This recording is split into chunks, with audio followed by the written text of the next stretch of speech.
urutonde rw'abantu Imana igiye kwibuka uri ku mwanya wa mbere. We unkurikiranye aka kanya, wowe unkurikiranye muri iyi videwo, nkuzaniye ubuhanuzi bukomeye buvuga ngo ku rutonde rw'abantu Imana igiye kwibuka, Imana igiye kugarukaho, uri ku mwanya wa mbere wowe unkurikiranye. Aka kanya ugize umugisha kuba ugeze kuri iyi videwo, kuko Imana mu bantu igiye kwibuka nawe yagushize ku rutonde rw'abantu Imana igiye guhanagura amarira, uri ku mwanya wa mbere. Bivuze ngo rero wagize umugisha ukomeye cyane, wagize umugisha ukomeye. Kandi mujye munarangiza videwo, nituzajya dutangiza videwo nubwo yaba ari y'iminota 5 mujye muyirangiza, kugira ngo ubutumwa bwiza bukwirakwira ahantu hose. Byashoboka yuko umugisha wawe uri ku munota wa 4. Bivuze ngo rero we muntu dutangiranye muri iyi videwo, tuze kuza no kurangizanya iyi videwo. Imana ikugirire neza. Ariko wabyumvise ukuntu bimeze, wabyumvise topic dufite uyu munsi. Uyu munsi rero nkuzaniye ubuhanuzi butavangiye, bufite topic ikomeye cyane ivuga ngo igihe umaze ku musozi kirahagije, iki ni igihe cyo gucyanuka. Ubwo iryo ni ijambo ry'Imana, n'ubuhanuzi bwa kabiri.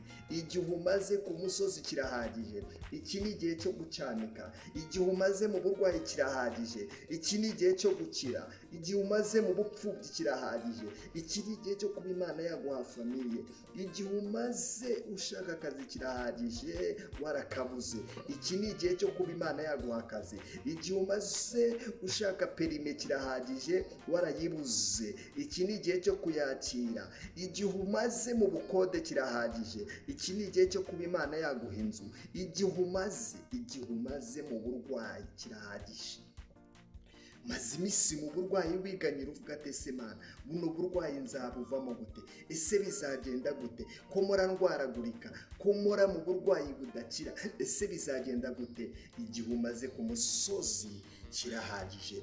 Uzaniye ubuhanuzi buvuga ngo nubwo ubona nta cyerekezo, nubwo ubona bimeze nabi, nubwo ubona byanze, ndajya nkubwire ngo igihe umaze ku musozi kirahagije, ni iki ngiki cyo gucyamika. Uyu munsi nibwo buhanuzi nkuzaniye. Ndagira ngo wowe muntu utarakora subscribe, wowe muntu uri mushyashya, babarira ukore subscribe kuri iyi videwo, usharing iyi videwo, uyigeze kure. Ujye muri comment wandike ijambo amena niba ukunda ibyo nkora urenze ijambo ndagukunda Claude. Ni wandike ijambo amena urenze ijambo ndagukunda Claude niba ukunda ibyo nkora.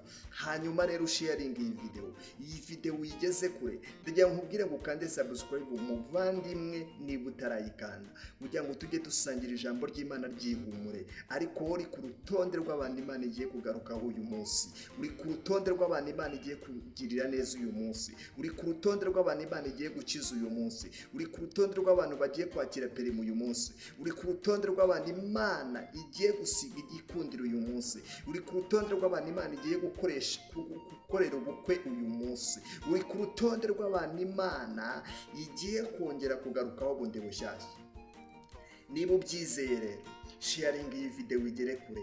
Ndabakunda cyane, ntabwo ushaka gukora videwo ndende. Iyi sharing igere kure, Imana yongere kugarukeho. Nimero yanjye ni 078 76 34 26 Imana yongere kugarukeho muvandimwe, kandi Imana yongere kuremera amashimwe afatika ku buzima bwawe. Shalom, ndabakunda cyane. Mwari muri kumwe n'umukozi w'Imana Claude, ubasengera buri munsi. Ndagira ngo rero izo nizo nimero zanjye ziri kuri WhatsApp, nyandikire. Imana ikugirire neza. Shalom.